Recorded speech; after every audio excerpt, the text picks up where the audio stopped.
வடமாகாணத்தில் ஒரு தாதியர் கூட இல்லாத 33 உள்ளூர் வைத்தியசாலைகள் உள்ளதாகவும் எதிர்காலத்தில் புதிய தாதியர்களை நியமித்து இந்த குறைகள் நிவர்த்தி செய்யப்படும் எனவும் சுகாதார அமைச்சர் நலிந்த ஜெயதிச தெரிவித்தார். நைனாதீவு உள்ளூர் வைத்தியசாலையின் புதிய வெளிநோயாளர் பிரிவு கட்டடத்தை திறந்து வைத்து உரையாற்றும் போதே அமைச்சர் இந்த விடயங்களை தெரிவித்திருக்கின்றார்.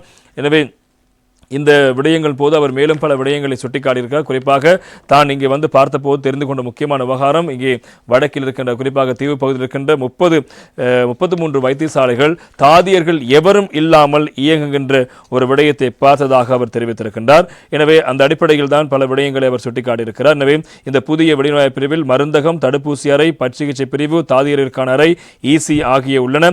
எனவே இந்த மேலும் தீவிர சிகிச்சை பிரிவு, அறுவை சிகிச்சை பிரிவு, முதன்மை கிராம பிரிவு உள்ளிட்ட சுகாதார வசதிகளும் இங்கு இருக்கின்றன. இதை போன்ற பிராந்திய சுகாதார மையங்களை நிறுவுவதற்கு தேவை நடவடிக்கைகள் அரசாங்கம் மேற்கொள்ளும். இதற்கான விரிவான திட்டம் கடந்த சில மாதங்களாக தயாரிக்கப்பட்டு வருகிறது. மக்களை மையமாக கொண்டதாகவே சுகாதார சேவை இருக்க வேண்டும். எனவே தற்போதுள்ள சுகாதார சேவை வைத்தியர்களை மையமாக கொண்டதாகவே இருக்கிறது. எனவே மருந்து சேவைகளை பெறுவதற்காக வெகு தூரம் செல்வதற்கு மக்கள் பழகிவிட்டார்கள். இந்த அணுகுமுறையை யாழ்ப்பாண வைத்தியசாலைக்கு அதிகளவான நோயாளர்களை வருகை தர வைத்திருக்கிறது. எனவே தீவுகளில் உள்ள ஆரம்ப சுகாதார நிலையங்களில் சிறந்த தரமான சேவையை வழங்க முடியும். இந்த கட்டுமான பணிகளை மிக குறுகிய காலத்தில் கட்டி முடிப்பதற்கு கடற்படை ஒத்துழைத்திருப்பது மகிழ்ச்சி அளிக்கிறது. எனவே சிகிச்சை பெற வரும் மக்கள் வரிசையில் காத்திருக்காமல் நவீன தொழில்நுட்பத்தை பயன்படுத்தி சிகிச்சைக்காக பரிந்துரைக்கப்படுவார்கள். மருத்துவ உபகரணங்கள் மற்றும் வாகனங்கள், ஆம்புலன்ஸ்கள் என்பவற்றின் பராமரிப்பு விடயத்தில் சுகாதார அமைச்சு பலவீனமாக இருக்கிறது. எதிர்காலத்தில் விலையுயர்ந்த மருத்துவ உபகரணங்கள் மற்றும் ஆம்புலன்ஸ்கள் உள்ளிட்ட வாகனங்களை வழங்கும் போது அவற்றை தொடர்ந்தும் பராமரிக்கும் நிறுவனங்களுடன் இந்த பௌதிக சொத்துக்களை நிர்வகிக்க முயற்சிகள் மேற்கொள்ளப்படும் என்பதாகவும் சுகாதாரத்துறை அமைச்சர் அவர்கள் நேற்று தெரிவித்த கருத்துக்களும் பிரதானமாக இருப்பதை காரணம். இது நைனாதீவு வைத்தியசாலைக்கு சென்ற போது அவர் தெரிவித்த கருத்து. அதே போல நேற்று தினம் அவர் யாழ்ப்பாணம் போதனா வைத்தியசாலைக்கு சென்று அங்கும் பல விடயங்களை சுட்டிக்காட்டியிருந்தார். அது தொடர்பான புகைப்படங்களும் அதே போல செய்திகளும் இன்று தினம் பத்திரிகைகள் வந்திருப்பதை காரணம். இன்றைய தினக்குரல் பத்திரிகை அதன் புகைப்படத்தை வெளியிடுகிறது. இன்றைய வீரகேசரி பத்திரிகையில் புகைப்படம் வந்திருக்கிறது. இன்றைய வீரகேசரி பத்திரிகை வெளியான செய்தி, மிக குறுகிய காலத்தில் வடமாகாணத்தின் சுகாதார சேவைகள் வலுப்படுத்தப்பட வேண்டும், யாழ் போதனாவுக்கு விஜயம் செய்து அமைச்சர் வலியுறுத்தல் என்பதாக அந்த செய்திக்கு தலைப்பு படுகிறது.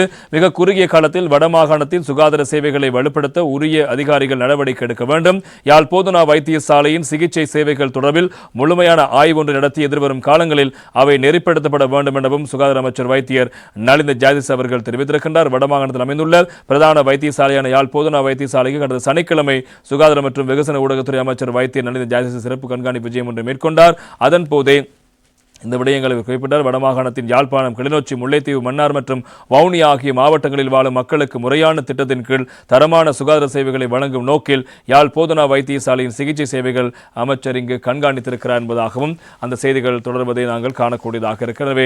வடமாகாணத்தினுடைய இருக்கின்ற வைத்தியசாலைகள் அல்லது சுகாதாரத்துறை அல்லது மருத்துவத்துறை சார்ந்து காணப்படுகின்ற குறைபாடுகளை அடையாளம் கண்டு அவற்றை ஒவ்வொன்றாக நிவர்த்தி செய்கின்ற விடயங்களை இப்போது சுகாதார அமைச்சு மேற்கொண்டு வருவதாகவும் அமைச்சர் அங்கு தெரிவித்த கருத்துக்களும் முக்கியமாக இருப்பதை காணலாம்.